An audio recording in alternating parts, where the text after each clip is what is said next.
I'm going to kick off now with a talk about the Green Flag Award for Parks. It's a new program by Taisce. My name's Robert Moss, and I'm managing the program for them. It's a benchmark standard for parks and green spaces that are freely accessible to the public. So it doesn't apply to those venues and locations that charge an entry fee. It's about excellence in terms of the management of a park and what it provides to us. It was launched back in '96, and it rewards the best green spaces. And it was introduced as a response to a lot of social decline in many UK cities after the 1980s. It was also introduced to address the problem of the overuse of pesticide in a lot of parks. It was actually set up by an NGO called the Pesticide Awareness Trust. So that's where it's coming from. The awards are issued on an annual basis, and the winners have to apply every year. So it's a rolling improvement program for parks. There's a fairly crude map, and it just shows you who's operating the Green Flag Award for Parks scheme across 5 different countries. Here in the Republic of Ireland, it's Taisce. But the program itself is very much an international program. It's also operating in Australia, in New Zealand, in the United Arab Emirates, and in Finland, the Netherlands, and Germany.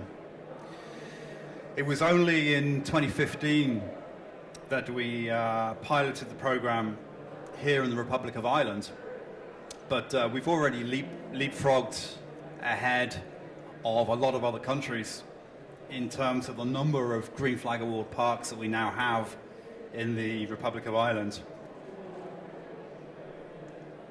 Those are the criteria. So if you're a park operator, that's what your park has to perform on. The objective of the Green Flag Award scheme is to encourage the provision of good quality public parks and green spaces that are managed in an environmentally sustainable way. I'm particularly interested in using the program to support the All Ireland Pollinator Plan, which was launched in 2015, and also in discouraging the use of peat and chemical sprays within parks as much as possible. But the award also aspires to raise the expectation of what the public can expect from their park in terms of its recreational and its heritage standards. So in that regard, the Green Flag Award scheme goes beyond environmental standards. It's also taking into account safety, heritage, and community involvement as well. Those are some of the many different eligible sites. When we talk about the Green Flag Award for Parks scheme, we tend to think of a town park, but it covers a multitude of different public green spaces.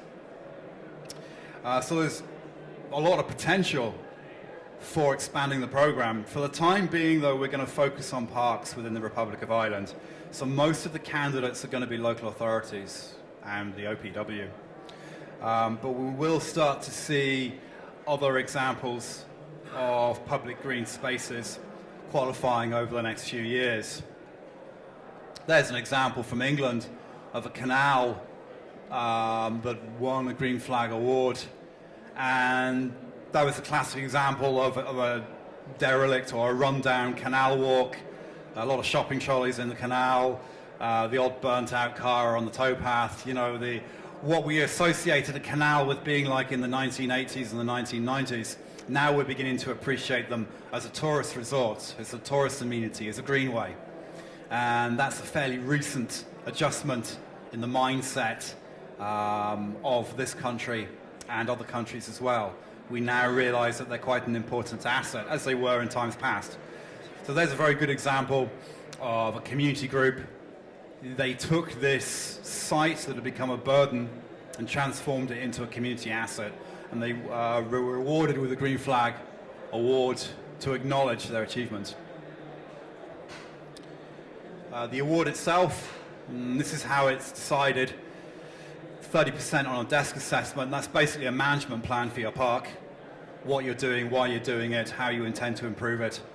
And the field assessment is in terms of what is there on the day when the judges arrived. Both elements are assessed by trained judges, a team of at least 2 judges, and these would be volunteers from within the park and landscape sector. They don't have to be park department staff. They can be retired staff. They can be community volunteers. They would generally have a background within the sector or be involved in volunteering or maintaining the local park. Most of all, they'd have a passion for well-run parks. That's what the website looks like. Basically, it's just a screenshot of what you see on the World Wide Web.greenflagaward.org website. Let's see if we can get rid of that. I think there's an issue with the display. Excuse me, there's an issue with the display. It's not showing. So I'll continue anyway. That's just a screenshot of the award website, and the applicant parks, they're set up with an account and they log in here, and that gives them access to their park's public profile within the website, and they put in their application online.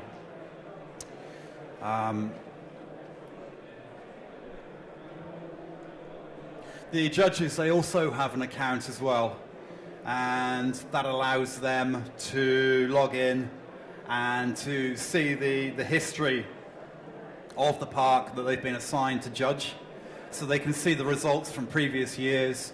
They can download the judges' feedback survey sheet from previous years, and also the management plan that applicant park has submitted. They can have a read through that, so they have a good grounding on what's going on in that park before they arrive. And that's the page for the Republic of Ireland. You can see it flags up all of the winning parks. There's 22 of them across the country.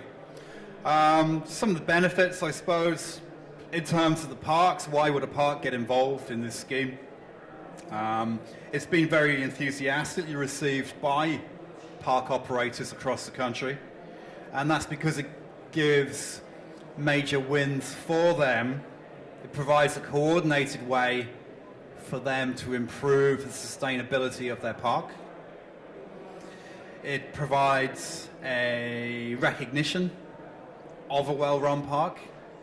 I think most importantly, what it's giving them as park operators, as park managers, as park department staff, it's giving them a network of professionals across the country and beyond that they are able to experience and swap best practice with, and swap ideas and share news.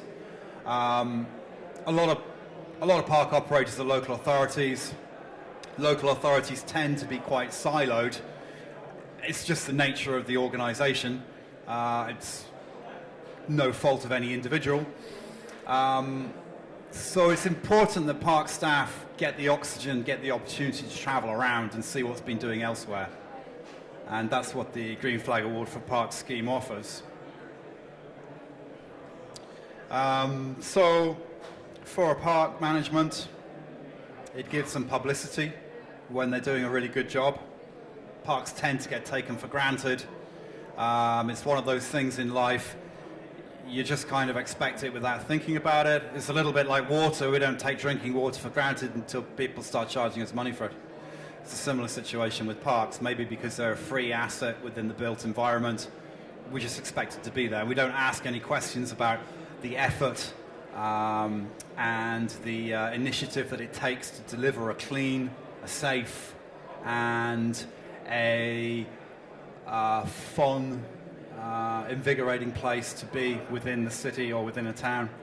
It also provides the park management with important recognition of what they've achieved. It's providing a lot of motivation for their staff and for community groups that are involved in the park and the running of the park. It's an annual focus for the management and the running of that park. In England, about 2/3 of all local authorities use the green flag criteria now to manage their parks, so it's fully embedded there as a support for good management. It's also excellent for personal development of park staff.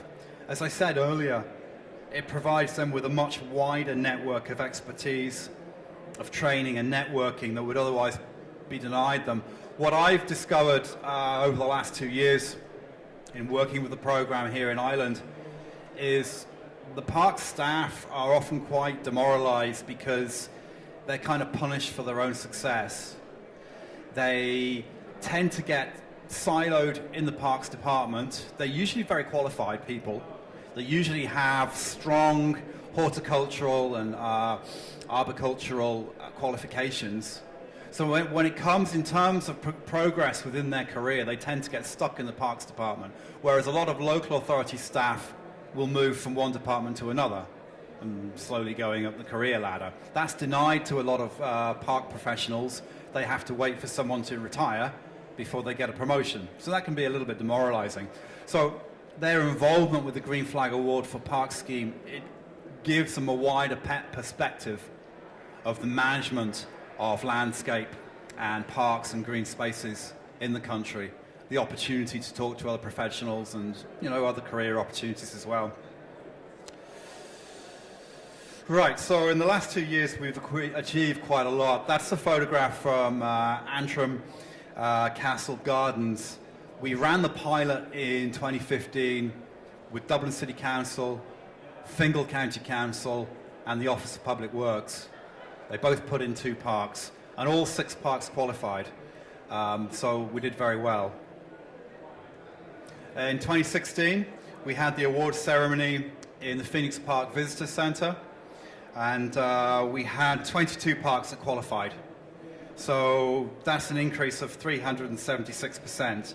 Wales was the country with the next highest increase, with 12%. Those are all 22 parks that qualified. And in 2017, this year, we have a relationship with the National Biodiversity Data Centre, and that is to promote the All-Island Pollinator Plan. So we'll be giving away a prize to the park that's made the greatest effort at introducing a pollinator project, and that could be sowing a wildflower meadow, it could be working with a local school to install bug hotels, that kind of thing. So final slide, because I'm on the final minute. What I want to do with the scheme in the future is to ultimately extend it to community green spaces. So by that I mean like community parks, community gardens, allotments, these kind of initiatives by tidy towns groups and community groups across Dublin and across Ireland. I think that they should benefit from the prestige of the Green Flag Award for Park Scheme. Now to do that, it's going to require a partner, a commercial partner. So we'd be looking for maybe an entity that wants to associate with the quality of life the parks provide here in Ireland for their brand or their target market. That's for the medium to long term. It's landed very well in the media, this new program. We got a lot of media coverage back in July with the award ceremony. I think we were in the Independent and we were on the RTE website. And back on the 14th of January, we were in the Irish Times again. So the Green Flag Award parks that have engaged with the program, they're involved in quite a high-profile initiative. It's something that is very media-friendly. So we're doing very well on that front as well. And as I say, we would like to find a commercial partner, and that's simply to provide the resources that we can extend it for free to entities like allotments, like community gardens, and then give them visibility on what they're achieving at the local level. That's basically it, really. If anyone has any questions, they can give us a shout and I can talk to them afterwards. Okay, thanks.